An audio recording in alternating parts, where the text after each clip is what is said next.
Jaya Radha Madhava Kunja Bihari.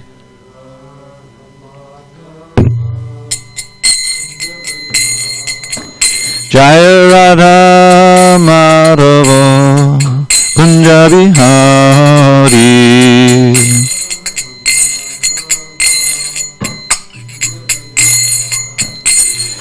Gopijana Vallabha Girivaradhari.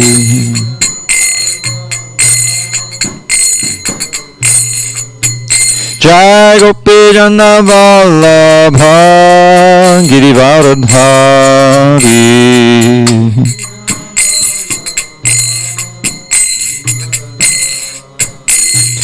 Yashoranandana Brajajana Ranjana. Yashoranandana Brajajana Ranjana. Yamuna Tira Vanachari. Yamuna Tira Vanachari. Jaya Radha Madhava Kunja Bihari.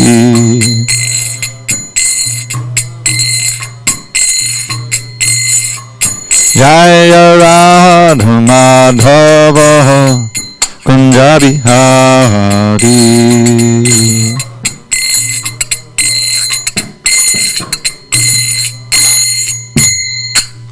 Jai Mr. Bhagavad Paramahansa, Parajikacharya Ashtotar to the Sri Srimad Divine Grace, Srila A.C. Bhaktivedanta Swami Prabhupada Ki Jai, ISKCON BBT founder Acharya Srila Prabhupada Ki Jai, Jai Om Vishnupad Paramahansa, Parajikacharya Ashtotar to the Sri Srimad Divine Grace, Srila Bhakti Siddhanta Saraswati Thakur Ki Jai, Ananda Koti Vaishnavinda Ki Jai, Namacharya Srila Haridas Thakur Ki Jai, Srimad Bhagavad Gita Ki Jai, Samaveda Bhaktivinoda Ki Jai.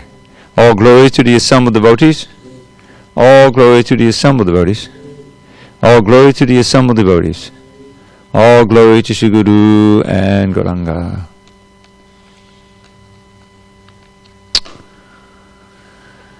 Okay, now I've forgotten exactly one. Are we on 18 or 19? Hare Krishna, Prabhu. You remember?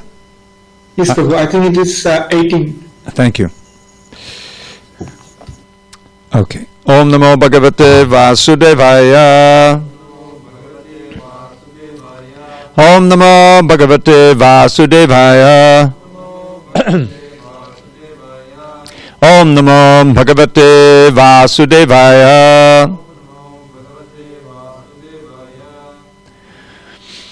On this 8th day of February 2021 in SanDiego, we're reading from Srimad Bhagavad Gita as it is, translation and commentary by His Divine Grace A.C. Bhaktivedanta Swami Prabhupada. We are in chapter 7 entitled Knowledge of the Absolute, text 18, most of your page 326. Udara Savevaite Udara Savevaite Jnani Tvatmaiva Mematam Jnani Tvatmaiva Mematam Astita Sahiyuktatma Astita Sahiyuktatma Mam Evanutamam Gatim Mam Evanutamam Gatim Udara Sarvahevaite Jnani Tvatmaiva Mematam Astita Sahiyuktatma Mamevanutamam Gatim Udara Sarvahevaite Jnani Tvatmaiva Mematam Astita Sahiyuktatma Mame Tamam Gatim Udara Sarvahevaite Gyanitvatma eva me matam Astitak sahi yuktatma Mame Vanukamam Gatim Udara Sarvahevaite Gyanitvatma eva me matam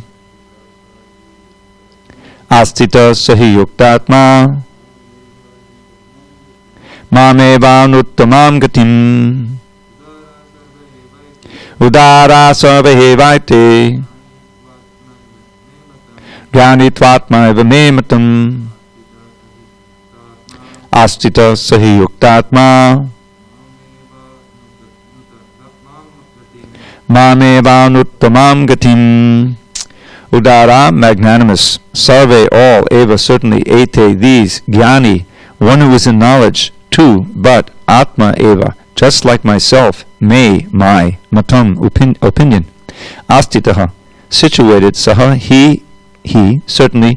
Yukta atma, engaged in devotional service. Mam, in me. Eva, certainly. Anuttamam, the highest gatim, destination. Translation. All these devotees are undoubtedly magnanimous souls, but he who is situated in knowledge of me I consider to be just like my own self. Being engaged in my transcendental service, he is sure to attain me, the highest and most perfect goal. Purport. It is not that devotees who are less complete in knowledge are not dear to the Lord. The Lord says that all are magnanimous because anyone who comes to the Lord for any purpose is called a Mahatma, or great soul. The devotees who want some benefit out of devotional service are accepted by the Lord because there is an exchange of affection. Out of affection, they ask the Lord for some material benefit, and when they get it, they become so satisfied that they also advance in devotional service. But the devotee in full knowledge is considered to be very dear to the Lord because his only purpose is to serve the Supreme Lord with love and devotion. Such a devotee cannot live a second without contacting or serving the Supreme Lord. Similarly, the Supreme Lord is very fond of his devotee and cannot be separated from him. In the Srimad Bhagavatam 9.468, the Lord says, Sadhavo vidiham mayam sadhunam hidayam tvaham madanyate na jananti nahang te bhyomanagapi. The devotees are always in my heart, and I am always in the hearts of the devotees. The devotee does not know anything beyond me, and I also cannot forget the devotee. There is a very intimate relationship between me and the pure devotees. Pure devotees in full knowledge are never out of spiritual touch, and therefore they are very much dear to me. Om Jnana Timurandasya Jnanandana Shalakaya Chakshu Unmidatam Mena Tasmai Shri Gurave Namaha. I was born in the darkness of ignorance, but my spiritual master Srila Prabhupada opened my eyes with the torchlight of knowledge. I offer my humble obeisance unto him and all members of Sri Parampara. So, as always, we look at this verse in context, and we go back to text 14, where Krishna very significantly says that that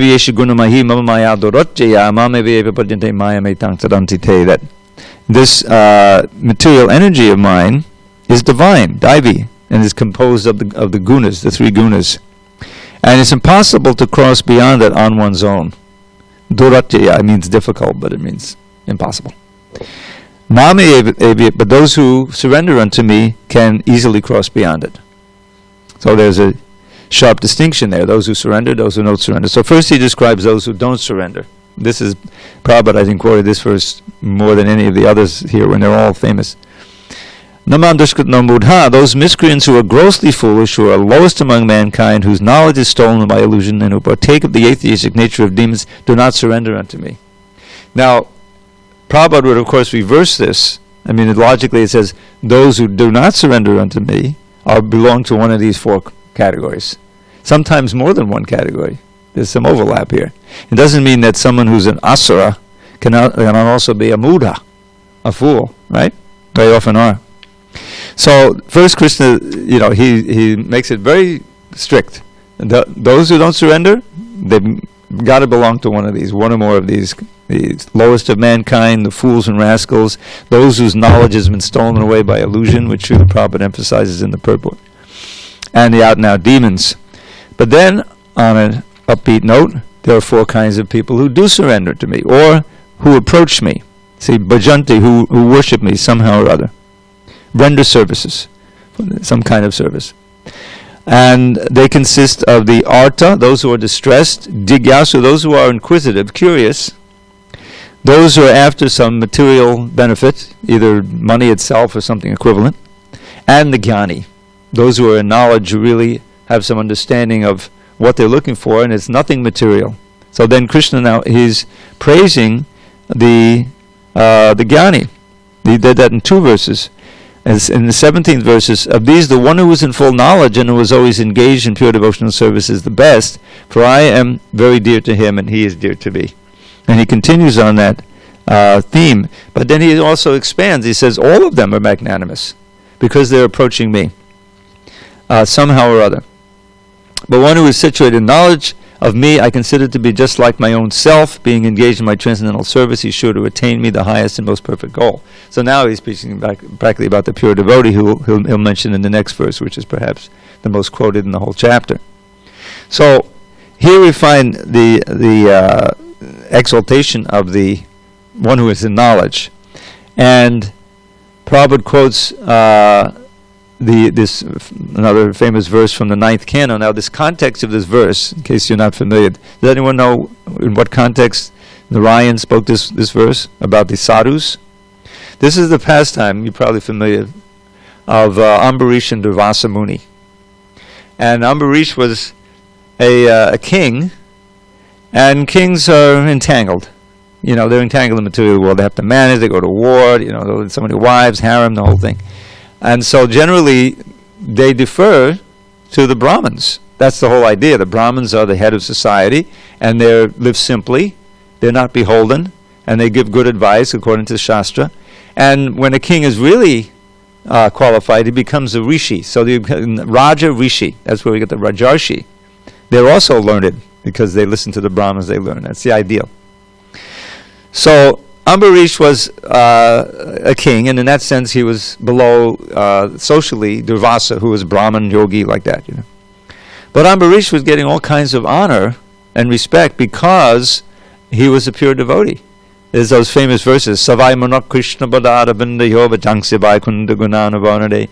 Every element, first the mind, he placed on the lotus feet of Krishna. Whatever words he spoke was about Krishna. With his hands, he helped clean the temple. With his feet, he walked to the temple. With his words, of course, he glorified. Everything was, and with his desires, he tried to fulfill the desires of the Lord. The whole thing is engaged. So, famously, Durvasa, whose name, did you learn what his name means, you remember? Yeah. Difficult to live with. First, in my, I don't know Sanskrit. And I think I mistook Vas for Vesh, meaning that his clothes are far away. In other words, he's naked. But that's not what it means. It means Durvas. Vas is your living condition. Difficult. So why? Because although he's a very accomplished yogi, like many of them, and he had some mystic powers, he was able to invoke this Kritya, who I did some research, is a female demoness, fiery demoness. That's what a Kritya is, by pulling out his hair and throwing. So he was envious. That's not a transcendental quality, that's lowest. So in spite of all of his yogic accomplishments, and he gets into trouble in various ways, he was still being controlled by the lower modes of nature here. And so he wanted to bring Ambarish down a notch. And then, it's one thing to try to embarrass him so that you can, but to then take such offense that you're going to burn him alive? You can see, he was controlled by this lower mode of envy. So anyway, he figured out Ambarish strictly practices Ekadashi. And we do our little thing in the morning, every morning, break time, But Maharaj always poo-poos it because Prabhupada really didn't follow it, But the devotees started worrying about that. First of all, when we computerized the whole thing, so devotees all over the world could figure out the precise interval. Otherwise, it doesn't make too much sense. And then, after this canto came out, and this is, I think, the 9th canto, that the story of Ambarish is there. So, it was a little late, but suddenly the whole thing happened. He's carefully following Ekadashi. He wants to break during the interval. And Dasa arrives just before the interval starts. And I think with all of his cohort, and everything. So anyway, Ambarish wasn't about to break without his guest taking with him. So he invited him for breakfast. He said, sure. And so he went to take a bath, and he purposely stayed in the water a long time, knowing full well that the interval was ending, and then Ambarish would be embarrassed. So he was faced with a dilemma. Either I offend my guest by taking prasadam before him, or I don't take and I offend Krishna by not breaking the Ekadashi at the right time. So he said, oh, okay, so he consulted his Brahmins, and he came to a conclusion, I'll just drink some water. That's breaking and not breaking. So for Ambarish, I didn't really break, I just took some water. And for Krishna, I broke, see? I took some water. Because really Nirjal is the... So it was perfectly, fine compromise. But Dravida decided to take huge offense that his guest did not wait for him to come out. He planned it that way. And he proceeds, not just to berate him or something, embarrass him, but he wants to burn him alive. So he creates this female fiery demoness called a Kritya, and she starts approaching him. Now, it turns out, if you read the 9th canto, that Krishna so much loved this Ambarish that he donated the chakra to him, meaning that he had access to the chakra at all times. I don't think Dravida would do that. So, but Ambarish wasn't about to invoke the chakra. He just stood there.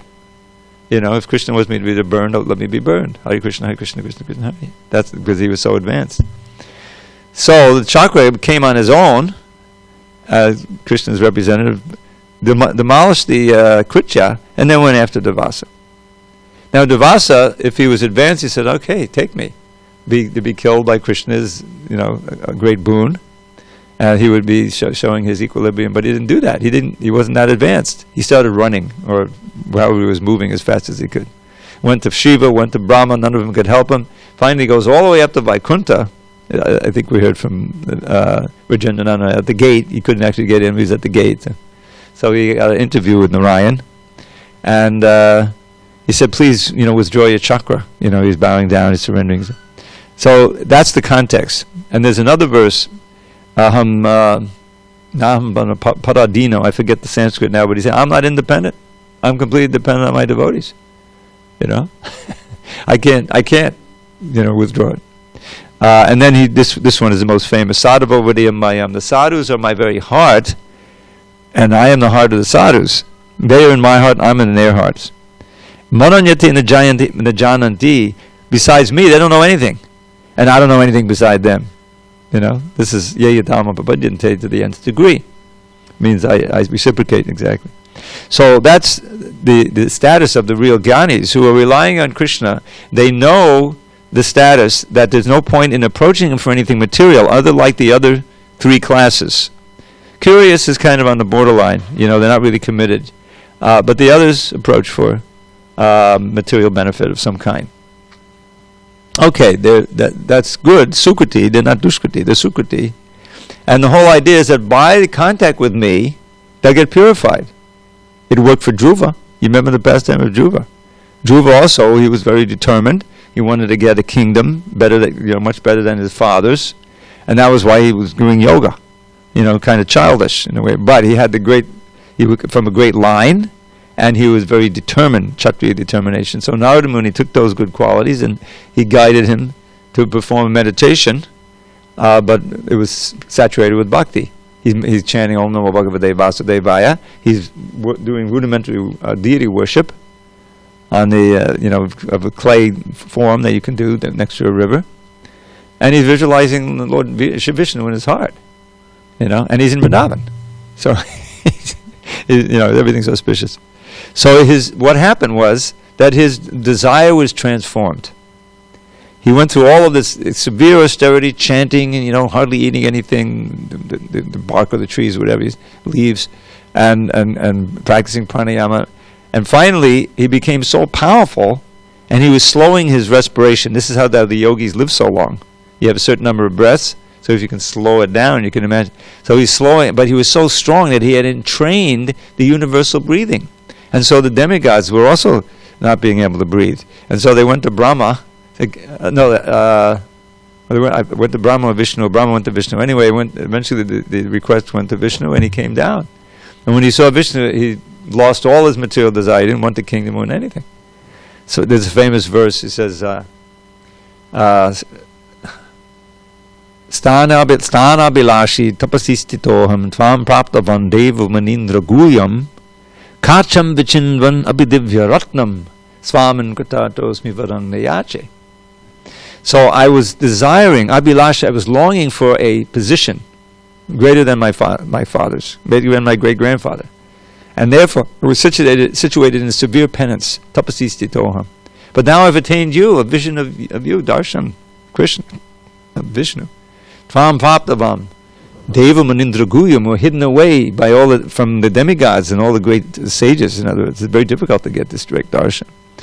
So now I realize that what I was looking for, a kingdom greater than Brahma's, whose kingdom lasts for 311 trillion, 40 billion years, I realized that is no better than broken glass in relationship to this divine jewel of your darshan. Tvam traptavan devam anindraguyam kacham vichinvan abhi divya ratnam. What does divya ratnam mean? Divine jewel. See? And therefore, and here's the line, Prabhupada would often just quote this line, Svaman kratatos mi varang nayache. My dear Lord, I don't want any varam, I don't want any benediction from you. Seeing you and serving you is all I need. So what happened? His heart had been purified and transformed. And so that's the whole idea behind why these four categories, the stress, the one's money, the curious, and the search of knowledge, are so pious, because by coming to Krishna for any reason, you get purified. Even the demons that get killed, they're completely purified, emerge into the body of the Lord. Not totally purified, they don't get to be, don't go to Vaikuntha generally, but they do get liberation. So, but the important consideration here is that they approach Krishna. They don't approach some vague idea of God without any form, without any, pastimes. In other words, it's not just God in general; it's Krishna. They have to approach. Then Krishna regards them as very pious and fortunate, and blesses them with cleansing the heart. So that's an important point. But it just shows the power of devotional service, and that's the whole process we're doing. Many of us are coming from lowest backgrounds, having performed even in this one life so many abominable activities, but by good fortune, by the mercy of the Lord, by some past agyata sukriti in previous life, somehow we become attracted to associate with devotees and chant the holy name. And as soon as we start practicing and associating, especially if we take it very seriously, then the purification process happens very quickly. And those things which we thought were important and abhilash, we had very strong desire for, that wanes or disappears entirely. Indeed, it can become such that you say, God, how could I ever have done that? I'm so fortunate not to be in the thrall. Thrall means a control. In the thrall of that desire, that addiction or whatever, So that's, the next verse, Krishna will knock, the conclusion of the whole thing is this, text 19.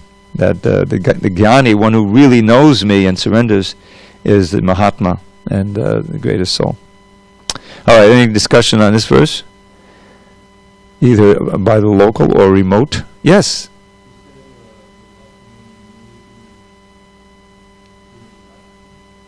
He knew that Ambarish strictly practiced Ekadashi.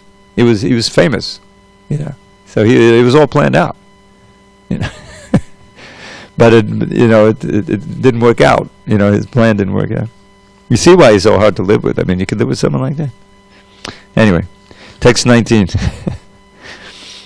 Bahonang janmanamante Jnanavan mam prapadyate Vasudevak Sarvamiti Samahatma Sudurlabha. After many births and deaths, he who is actually in knowledge surrenders unto me, knowing me to be the cause of all causes and all that is. Such a great soul is very rare. Purport. The living entity, while executing devotional service or transcendental rituals after many, many births, may actually become situated in transcendental pure knowledge that the Supreme Personality of Godhead is the ultimate goal of spiritual realization. In the beginning of spiritual realization, when one is trying to give up one's attachment to materialism, there is some leaning towards impersonalism. But when one is further advanced, he can understand that there are activities in the spiritual life, and that these activities constitute devotional service. Realizing this, he becomes attached to the Supreme Personality of Godhead and surrenders to him.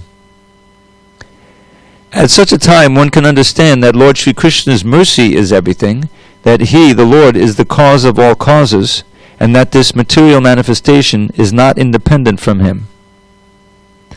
He realizes the material world to be a perverted reflection of spiritual variegatedness, and realizes that in everything there is a relationship with the Supreme Lord, Krishna.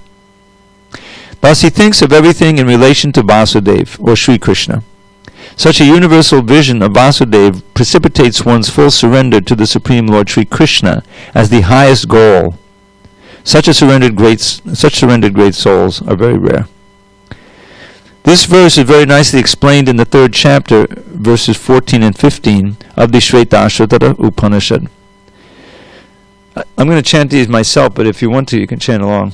But I don't want to go to save time.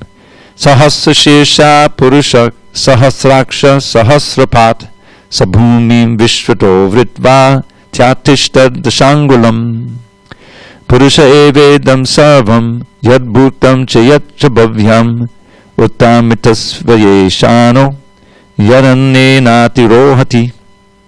Lord Vishnu has thousands of heads, thousands of eyes, and thousands of feet.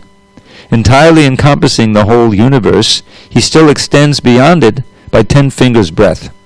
He is in fact this entire universe. He is all that was and all that will be. He is the Lord of immortality and of all that is nourished by food. In the Chandogya Upanishad 5.1.15 it is said, Na vaivacho na chakshungsi na shrotrani na manangsi ya chakshate prana iti eva chakshate prano ye vaitani sarvani bhavanti. In the body of a living being, neither the power to speak, nor the power to see, nor the power to hear, nor the power to think is the prime factor. It is the life air which is the center of all activities. Similarly, Lord Vasudeva, or the Personality of Godhead, Lord Sri Krishna, is the prime entity in everything. And because Vasudeva is all-pervading and everything is Vasudeva, the devotee surrenders in full knowledge. See Bhagavad Gita 7:17 and 11:40. So, Prabhupada often in his lectures and purports, you'll find that he's attacking the so-called intellectual leaders of society. Because a society really progresses or degrades according to the level of education, of how people are informed and enlightened in their education. Or are they simply educated in techniques for eating, sleeping, bathing, defending, which is shortcut for material pursuits. And that's a constant theme, not only in Prabhupada's talks and lectures and everything purports, but in the Shastra itself. Because everything depends on consciousness.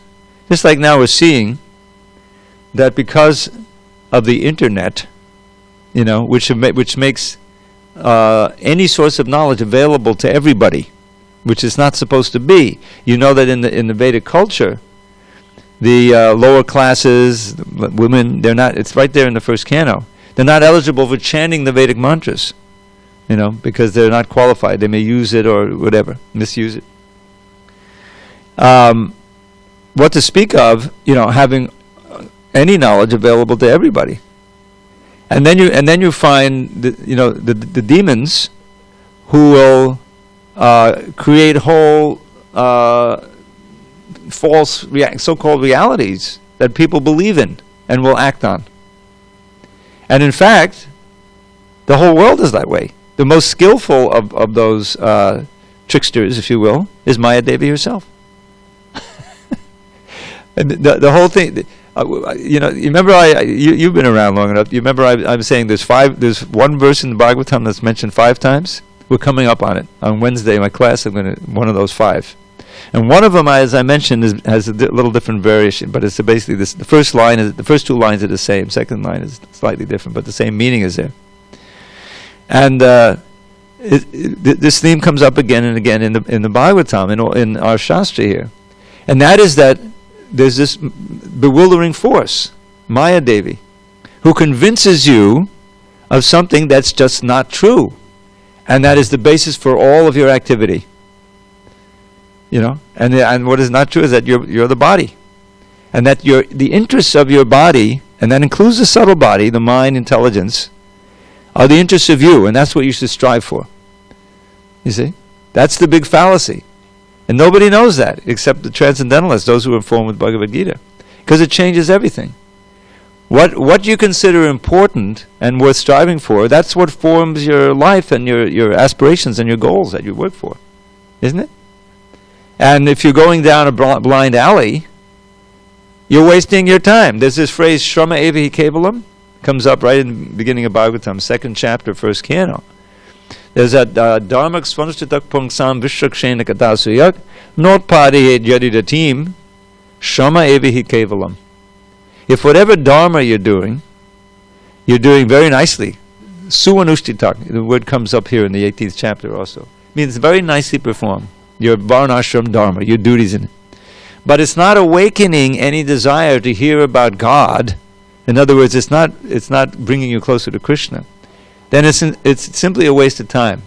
Whether you're a multi-billionaire working to manipulate everything, or you're some poor rickshaw wallah. Did they still have those in India?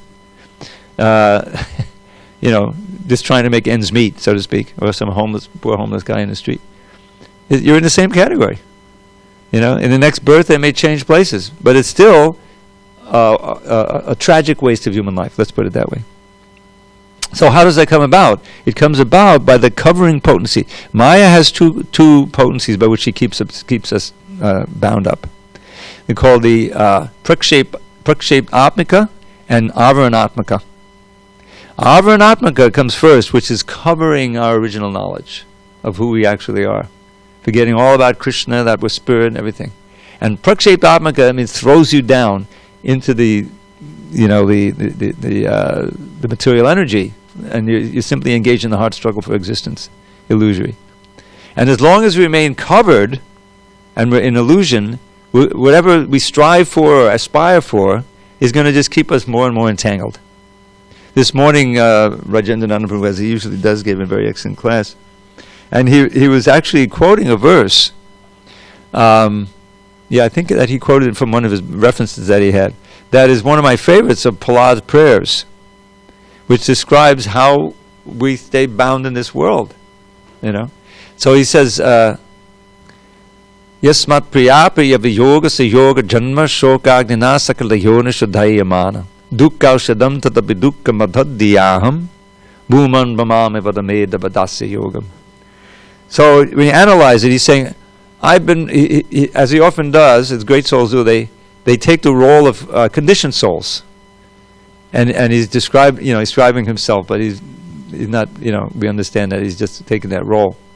So he says, in many births, many different forms of life, I've been burning in a fire of lamentation. And what is it caused by? Yasmat, from these 2 factors. Priya, apriya, viyoga, samyoga. Or sayoga, actually fixed it. So first thing, the things that are dear to us, priya, beginning with our very body, extensions of the body, the wife, the children, the money, the house, the whole thing. So it starts with sex life. But things become attached. You have a whole bunch of attached things. So what happens when those attachments are broken from one reason or another, the the loving wife or husband dies or goes away, lives someone else, your children grow up, they don't care about you anymore, you lose your money, finally you lose your health, and eventually you lose your whole body, the most dear thing. It's all ripped away. And all of that, you can imagine what that does to your consciousness, your mind, it's just so much anxiety. That's why there's so much despair and anxiety, and that suddenly everyone's confronted with death. What's that, 500,000 people have been killed already? Just in America, almost? Something about over 450,000. I mean, that does a lot. It's a real number on these people, who are just, they don't know what's going to happen after death, So, that's the first thing. The things that are dear are threatened. That in itself is anxiety, or ripped away. And the things which are abominable are forced upon you. The threefold miseries, the natural disturbances. They just had this glacier melt. I'm sure you heard about it in India. Disasters suddenly, and I think 180 people or more have been killed, swept away or drowned. And it's a sign of global warming, climate change that's been predicted. So that's anywhere. I mean, we're living right next to the ocean here, and it's not a geologically stable area here. You got these faults and everything. You could have a tsunami anytime. Everyone's just relaxing on the beach. That's the thing about Maya. She puts you to sleep. You think, I got it made. Nobody has it made. So Piyapi Abhiyoga Yoga Janma, Shoka Sakala Yona Shadaya, all species of life, you're in this fire of lamentation. But especially in the human life, it's very severe. Because he's talking about the psychological aspect. Shokagnina, it's the lamentation, in this situation that he's talking, this is the fire you're in. Because even if nothing is happening, you're sitting very peacefully. My best friend just got COVID, and I was just with him last week. Oh my God. Maybe you're already suffering. Nothing's happened except in your mind. And that's So, in human life, we try to remedy these dangers. And it's called dukkha aushadam, the remedy for the dukkha. But exactly what I think he was talking, dukkha aushadam tadapi dukkham. The remedies themselves bring further misery. Like this whole world we built up, the high technology and all burning the fossil fuels. It's all to make life easier, but it's killing. There's a huge extinction going on. The insects and so many animals, And sometimes I hear, Prabhupada's giving the example how there's plenty of land, plenty of way that everyone can be fed, and there's no reason there's any scarcity. Just like in Africa, there's millions of elephants, and they're all getting to it. There may be a few hundred left by now, actually, to be honest. Anyway, so dukkha-shadam tadapi dukkam, and the root of the whole problem, atadhyaham. Now there's different ways of understanding this phrase, but the way Prabhupada reads it and the way some of the commentators read it, it's all based on thinking of something I'm not. Atadhyaham. I'm thinking atad means not truthful. I'm thinking I'm the body. Atadhyaham. So that's 3 lines. He's painted the picture of everybody in the world and the non-devotees. So what's the solution? Bhuman Brahmame Vadameta Badasi Yogam. Oh, great Lord, please teach this wanderer, Brahman, who I'm wandering up and down in different species, your Dasya Yoga, your Bhakti Yoga, how to become your servant again. So that's then if one really takes up that service, then the veil begins to lift. The knowledge begins to come. And your detachment, which is an essential aspect of spiritual life, is nourished by that knowledge. I mean, if you don't know the dangers of some food, that's spread out on the table, is poison, then you'll just go, it's very attractive. As soon as you learn, oh my God, it's got botulism or something in it, then immediately your attraction is gone. So the vairagya and vidya go together, very essential. So that's what we're talking about here, knowledge. And the knowledge, after many, many births, Krishna says, one who's truly in knowledge, what does he do? Surrender to Krishna. Because that's where it all leads. And what is that? Vedaisya sarva ahameva vedya. In the 15th chapter. From all the Vedas I am to be known. I am the end of knowledge. Vedanta. Bhakti Vedanta. The end of knowledge is Bhakti. Prabhupada's name. So that's where this comes in. And then he understands that Vasudeva is everything. So there's a nice verse that Narada Muni speaks to Vyasadeva in the 5th chapter, that chapter where he's instructing him on writing the Bhagavatam. Prabhupada would often quote. And the first line goes like this, Idam hi Vishwam Bhagavan Nivetaro. Idam hi Vishwam, this universe is Bhagavan. But it seems to be something different. Eva Etara, you see? How is it Bhagavan? Through his energies. That's first. And he's present in every atom as a super soul. So those energies, that's where this chapter began. The 3rd or 4th, 5th verse. Bhumarapo Analavaya. What you see here, the earth, water, fire, air, ether, mind, intelligence, and ego, all these different elements from gross to subtle, they're all material. They're my lower energy, but they're my energy. They're coming from me. And then there's the superior energy, which comprises ourselves, the living entities and everything living. So this whole universe is a combination of Krishna's energies. So where is Vasudeva, Krishna not? He's here present through everything through his energies. This is a way of seeing. So they understand that. So the universe is nothing but Krishna. If you understand the energy and the energetic are connected, the sun and the sunshine, right? So in that sense, he's everything. The cause of all causes, and all that is.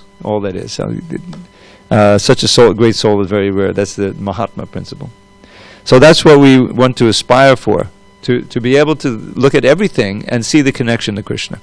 And that becomes feasible when you learn how to use things appropriately in Christian service. So whatever you see, maybe the only service that something can do, the tree that you're walking past, is that it reminds you of Krishna. That's how you engage in the Christian service. You take it as a udipana. Oh, this is Krishna. Is two energies here. There's this poor soul, and the tree has been trapped for so many years. I take this walk up and down Dawes or Everett, one or the other, and there's one block, especially on Everett, where somehow or other the trees haven't been cut down. A lot of trees here are fairly new, within 50 years, but these trees are all big and thick, and you can see they're maybe some 100 or more years old. And I think, and somehow or other, I just, oh my God, that poor soul in there has been trapped for so many years. It's going to be trapped for so many years. And you can, with the philosophy, you can understand. Oh, this is the result, of activity in previous life and so forth. So in this way, you can see Krishna everywhere, especially if you're trying to preach. You see people, as they're ignorant, suffering. You try to give them the holy name, or you give them a book. At least you walk around like a devotee, so they're reminded of Krishna. So that's how you can start to see that Krishna is everything, and that he see him everywhere in all of the aspects of our lives. Hare Krishna, Prabhu. Okay, go ahead. Sorry, thank you. Please accept my humble obeisance. Jai Srila Prabhupada. Would you please explain Avarnikatmika Maya's job, and then you said Pratyatmika? Prakshept, I think I've got that right. Prakshept Atmika. I have to look that one. Praksheptyatmika. Yeah. There's these two potencies of Maya. One is to cover our knowledge. Avaranatmaka. You know the word avritam jnanametana? Avritam means cover. Avaranam, yes. Yeah. So this is a little variation of that word, avaranatmaka. And then that's the first one. And then in that bewildered state, she pulls us down, just like being tackled on a football field or something. She covers us with this illusion, and then she pulls us down through the means of these different modes of nature. And so that our mind forgets Krishna. We forget Krishna, and we become absorbed in the things of this world, and identifying ourselves with the body and relations with the body and everything. So those two potencies are very powerful, and we need an intervention. I always make this point, just the previous verse at 14. You can't do it on your own. You need the influence from outside. You need Krishna's power directly, as Arjun's getting, or through a medium, the spiritual master. So it comes in the form of instruction and knowledge So that Ava and Atmaga, that cloud that we've been living in for so many billions of births, starts to lift. And you see glimpses of the sun, of the truth. And you say, oh, this is why I've been suffering all this time. I've been trying. I thought if I got this, if I got that, I would be happy. But I just get more and more entangled. And now I realize, that there's another route. So it comes from getting association and getting some of the knowledge and taking that knowledge in, like we were discussing this morning. Shushu Sho. It means not only hearing very carefully, but serving and obedience. Okay, I hear that it's good to chant Hare Krishna. All right, where are the beads? Can I try? Rather than, well, that's very interesting. I heard, how does that compare to the Buddhist thing I read? And I said, no, you have to have enough surrender to try the process. And as soon as you try the process and keep your mind in the fire, the iron in the fire, then everything starts to become clear. And the cloud lifts, and Maya, her grip on you loosens. Because after all, she's a servant of Krishna. She doesn't take pleasure in keeping us in ignorance. It's her service to imprison us that way until we take the right steps to get out, as Krishna describes. So is Maya Prabhu waiting for? Just her job is to first checking, see where we are, and try to pull us, and then. She's a very dutiful prison keeper, but it's not like the present prisons she really has a mission, which is to reform us, but we have to have the right principles. That's why Krishna says in text 14, Daivayesha gunamahi mama maya dorate. My Maya, composed of these modes of nature, is very powerful. Duratya, difficult to cross beyond. But someone who surrenders to me can easily cross beyond it. As Krishna, think of it this way: he orders Maya, okay, let this one go. Loosen your grip. He or she has become qualified. So, okay, sure. I'm your servant. But as long as why does she grip it? Why does she grip us? What is the reason? Sometimes I don't get it.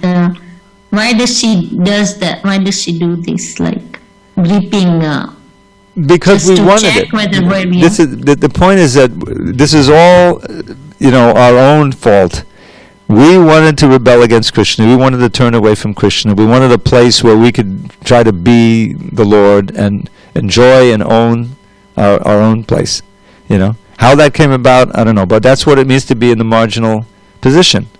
We can become absorbed in the internal energy and agree to be controlled and serve Krishna in that way and enjoy spiritual happiness, or we can become our freedom, our minute independence, is that we can turn our attention away and toward the material energy and try to be the lords and masters. And that's what we've been doing for countless births. But we should know that time is infinitely malleable, and when we go back to Godhead, it'll seem like the snap of a finger that we've been gone. It's that inconceivable, For us, it's so many lifetimes. But even in this one lifetime, I got a pretty good understanding of how long a lifetime is now. And I say, well, okay, that went pretty fast. I can look at the whole thing. And so, and my little lifetime is like half a snap of a finger for Brahma, but Brahma's lifetime is nothing. It's like one breath of Mahavishnu. So this is what we're dealing with, the different, So the idea is that Maya is not at fault. There's a verse in the Brahma Samhita. What does it say? Srishti stiti pralaya sadhana shaktireva chayeva yasa bhuvanani vibhata durga Ichchana rupam vyasthiteshate sa govindamadi purusham tamaham bhajami. I worship Govinda, the primeval Lord, who he controls Maya Devi, who creates, maintains, and destroys this universe. Srishti sthiti pralaya sadhana shakti rekha, this one energy of the external Maya Devi. Chayeva, just like a shadow, just like a reflection, Ichchana rupam according to Govinda's desires.